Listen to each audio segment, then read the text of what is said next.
অনূর্ধ্ব-19 Asia cup জিতে দেশে ফিরেছে বাংলাদেশ দল। সাফজয়ী নারীদের ভাগ্যে যেখানে টানা 2 আসরে ছাদখোলা বাস মিলেছে, যুব টাইগারদের বেলায় নেই সে উন্মাদনা, নেই কোনো আয়োজন। চ্যাম্পিয়ন ক্যাপ্টেন আজিজুল হাকিম তামিমের কণ্ঠেও ঝরল ছাদখোলা বাসের সংবর্ধনা না পাওয়ার আক্ষেপ। লেবুর সুঘ্রাণ আরো বেশি, ত্বকের যত্ন আরো বেশি, চলে আরো বেশি। আপনার পকেটে কি বিদেশি না বাংলাদেশি? সাফজয়ী নারীদের ভাগ্যে যেখানে টানা 2 আসরে ছাদখোলা বাস মিলেছে, রাতের আধারে এশিয়া কাপজয়ী অনূর্ধ্ব-19 দলের কপালে জুটেছে বিসিবির বাস। নেই কোনো উন্মাদনা, আয়োজন, নীরবে নিভৃতেই ট্রফি নিয়ে হাজির জুনিয়র টাইগাররা।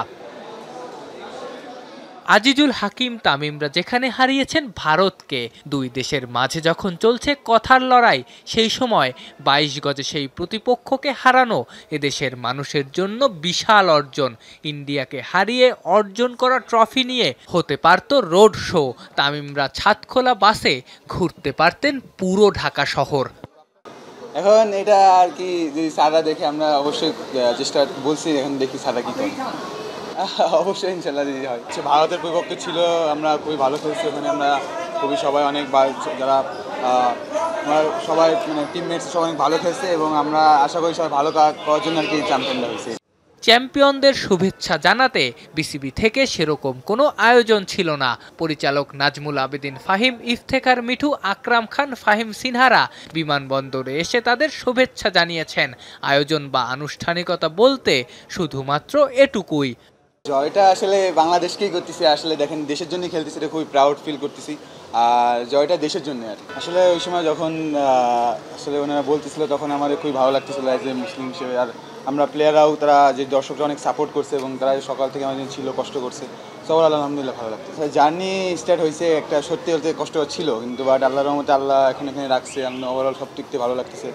আর যে কষ্টটা করছি, যে আমরা ওভারঅল যে 19-এ দেখছেন, 15, 17, 19 যে কষ্টটা করছি, আল্লাহ হয়তো সেটাই ফল দিছে। বিমানবন্দরে শুনশান নীরবতা।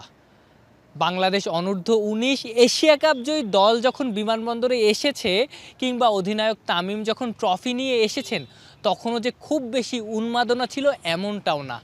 কিন্তু সাফজয়ী নারী দল যখন 2 বার এই বিমানবন্দর থেকে ট্রফি নিয়ে এসেছে, মানুষের উপচে পড়া ভিড় ছিল। বিসিবি সেই জায়গাতেই ব্যর্থ হয়েছে। 2020 অনূর্ধ্ব-19 বিশ্বকাপ, 2023 অনূর্ধ্ব-19 এশিয়া কাপ আর এবারের যুব এশিয়া কাপ, টানা 3 আসরেই বিসিবি যেন তাদের ব্র্যান্ডিং করতে ব্যর্থ। আসনান পিয়াল, যমুনা স্পোর্টস, হযরত শাহজালাল আন্তর্জাতিক বিমানবন্দর, ঢাকা।